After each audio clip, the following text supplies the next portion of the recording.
देखिए sir, question है if sequence x n is convergent sequence in R and y n is bounded. एक तो convergent दे रखी है, दूसरी बाउंडेड दे रखी है इन आर, ठीक है। देन वी कंक्लूड दैट, हम क्या कंक्लूड कर सकते हैं। सीक्वेंस एक्स एन पहला कहता है, ऑप्शन ए कहता है x n plus y n क्या इज कन्वर्जेंट। जरूरी नहीं है कन्वर्जेंट हो, क्योंकि वाई एन को उसने वाई एन सीक्वेंस को बाउंडेड दिया है, इज बाउंडेड, वाई एन को बाउंडेड दिया है। अगर मैं 1/n लेता हूँ, सॉरी -1 की पावर n लेता हूँ, ये कैसी सीक्वेंस है? ऑसिलेटरी सीक्वेंस है। बाउंडेड तो है ये, बाउंडेड है लेकिन ऑसिलेटरी सीक्वेंस है। और एक सीक्वेंस कन्वर्जेंट ले लेता हूँ, इन दोनों को जोड़ूंगा तो क्या मुझे कन्वर्जेंट मिलेगा? गलत, कन्वर्जेंट तो नहीं मिलेगा।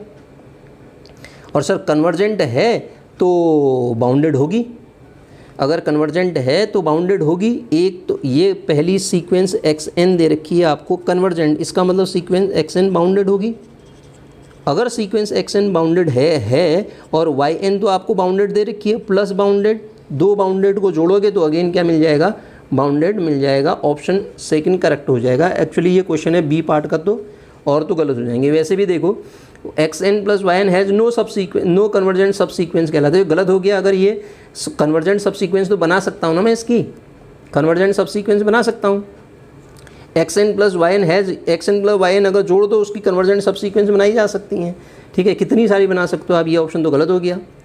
हैज़ नो बाउंडेड सब सीक्वेंस, ये भी गलत हो गया। इसकी कन्वर्जेंट भी बना सकते हैं हम और बाउंडेड भी बना सकते हैं। Sequence x n plus y n has no bounded subsequence कह रहा है, तो ये ऑप्शन भी क्या हो जाएगा? इसका गलत हो जाएगा, ठीक है। तो option 2 is the correct option. दे रखा है एल, लिमिट निकालनी है इसकी। एल की जो वैल्यू दे रखी है, limit n tends to infinity 1/nth root of n factorial.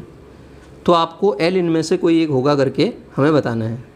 तो सर देखिए, Cauchy second theorem on limit हम पढ़ते थे, तो वो क्या होती थी? Cauchy second theorem on limit, limit n tends to, वो हमसे कहती थी limit n tends to infinity या x टेंस टू a, जो भी कहें, n tends to infinity, n tends to a an plus 1 upon an की जो वैल्यू आएगी वो limit n tends to infinity an की पावर 1/n की भी होगी, ठीक है सर।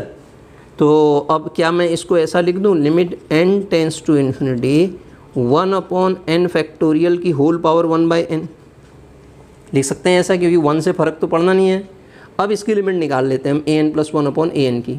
तो so limit n tends to infinity an plus 1/an की जो आएगी, हमारे l की भी वैल्यू वही हो जाएगी।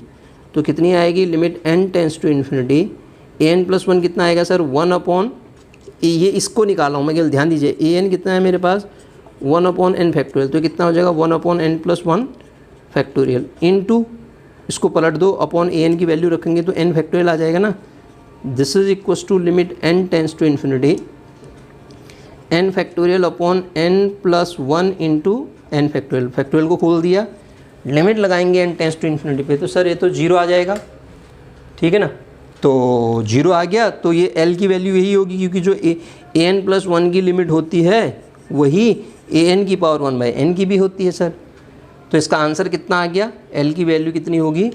0 इज़ राइट ऑप्शन, ठीक है। जून